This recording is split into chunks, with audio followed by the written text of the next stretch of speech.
आपने अक्सर देखा होगा कि अच्छे लोगों के साथ हमेशा बुरा होता है।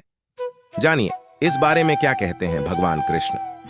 आपने अक्सर देखा होगा कि जो भी इंसान दिल का बहुत साफ होता है, जिसने कभी बुरे कर्म नहीं किए, उसके साथ हमेशा बुरा होता है।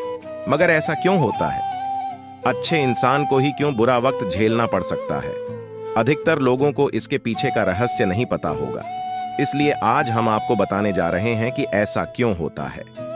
इसका वर्णन भगवत गीता में भगवान कृष्ण ने किया है। भगवत गीता एक ऐसा ग्रंथ है कि उसमें इंसान के मन में उठने वाले हर सवाल का जवाब मिल जाता है। भगवत गीता में वर्णित कथा के अनुसार एक नगर में दो पुरुष रहते थे।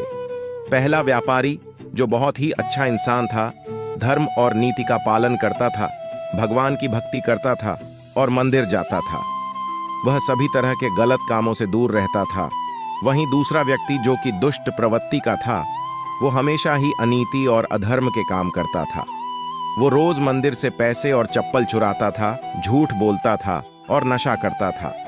एक दिन उस नगर में तेज बारिश हो रही थी और मंदिर में कोई नहीं था। यह देखकर उस नीच व्यक्ति ने मंदिर के सारे पैसे चुरा लिए और पुजारी की नजरों से बचकर वहां से भाग निकला। थोड़ी देर बाद जब वो व्यापारी दर्शन करने के उद्देश्य से मंदिर गया तो उस पर चोरी करने का इल्जाम लग गया। वहां मौजूद सभी लोग उसे भला बुरा कहने लगे। उसका खूब अपमान हुआ। जैसे तैसे वह व्यक्ति मंदिर से बाहर निकला और बाहर आते ही एक गाड़ी ने उसे टक्कर मार दी।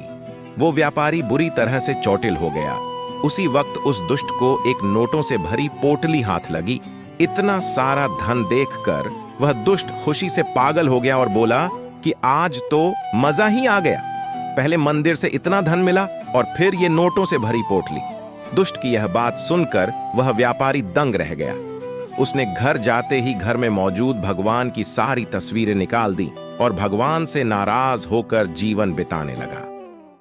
सालों बाद जब उन दोनों की मृत्यु हो गई और दोनों यमराज के सामने गए तो उस व्यापारी ने नाराज स्वर में यमराज से प्रश्न किया कि मैं तो सदैव ही अच्छे कर्म करता था, जिसके बदले मुझे अपमान और दर्द मिला, और इस अधर्म करने वाले दुष्ट को नोटों से भरी पोटली।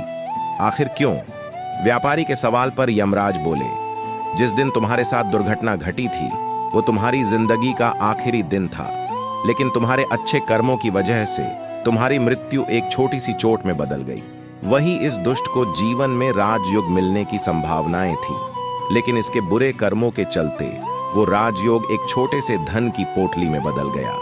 इस कहानी को सुनाने के बाद श्री कृष्ण ने अर्जुन को समझाया कि भगवान हमें किस रूप में देते हैं, इसको समझ पाना बहुत ही मुश्किल है, परंतु यह सत्य है कि भगवान हमेशा अच्छे और बुरे कर्मों का फल जरूर देते हैं।